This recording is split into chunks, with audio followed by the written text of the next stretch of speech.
Alright, welcome back everyone. Here is a look at my Pagani Zonda R. Actually, I'm looking to get rid of it. This is only one of 500 ever produced by Charisma RC, and the body is still what I'd call in excellent condition. I've driven it probably about 5 times, maybe less, about 5 times. But anyway, this car is too difficult for me to control.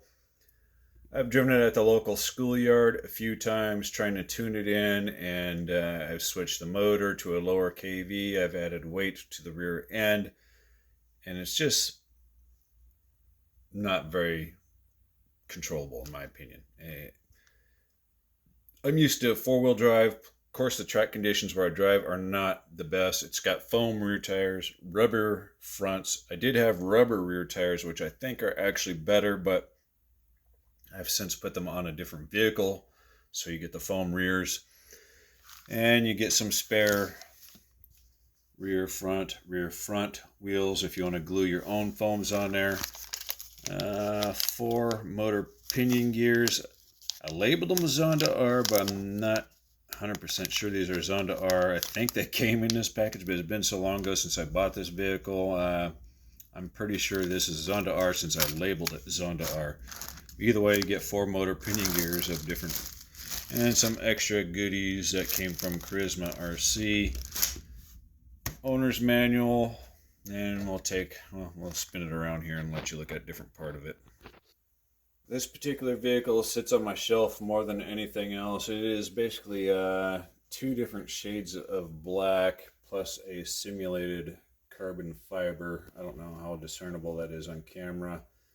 It needs a cleaning. It's pretty dusty, but like I said, it sits on my shelf most of the time, and plus it's just not very user friendly at all, at least for me. And I'll try and put it in an original box, although I think assembled it's probably not going to fit, and if it doesn't fit, I'll put the original box and the car in a separate box. So let's take a look at the inside here. I'll include everything for $500. I've already done all the assembly work. It's a carbon fiber chassis. Got side springs, friction dampener side springs, oil-filled dampener on the rear. With carbon fiber throughout. It's got an anti-sway bar up front. And then it runs on a kingpin style suspension on the front as well. With those things, those chrome looking things right there that you see, those are steering limiters. It has a 120 amp ESC. It's both censored and sensorless if you want to change the motor to something else. I don't know, I've never run a censored motor before. And what is it? I believe this is a 50C rating, 3000 milliamp hour shorty pack, hard case. And we got a capacitor pack up there. And this is just a custom bracket I made because I'm having such severe oversteer. This is just a piece of aluminum like L bracket, and we've got a total of 3 ounces on there. You can always remove it if you want. This is nothing more than anti-rattle device to stop the body from rattling around on the chassis. If you want it for cheaper, now I'll give it to you for cheaper. Just let me know before I put it up for sale on eBay. I'll let it sit here on my YouTube page for about a week. I'll remove the radio gear. In other words, the receiver and the transmitter, and you can put your own radio and transmitter, and it will not come with a battery charger. This is a 2S LiPo, so you'll need to provide your own 2S LiPo. I always charge it inside the car, right? Because you have to take this plate off if you want to replace a battery, and it's not easy. It's not that it's hard. It just takes too much time. So I just charge the battery inside the car. I just put my battery charger right up here to the balance lead, and I charge it right there. That's how I do it. And like I said, all of these components have, I'm going to say 5 at the maximum runs on it, including the servo. I think that's a 35 kilogram servo.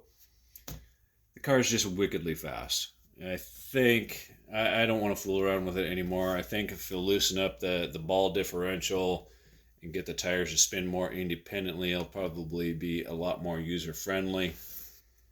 And it might just be putting too much power to both wheels at the same time, causing an oversteer condition. But anyway, and there's a look at the box. Now the box when I got it, this is still the same condition, and it looked like to me Customs had just used it for soccer practice. It's a shame, but that's the condition of the box. I've kept the box in good condition, or as good as I've received it anyway. And anyway, let me know what you guys think, or even if you don't want to buy it, what do you think? Should I sell it with a radio and transmitter, or without? I don't know. What would you guys prefer if you were to buy it?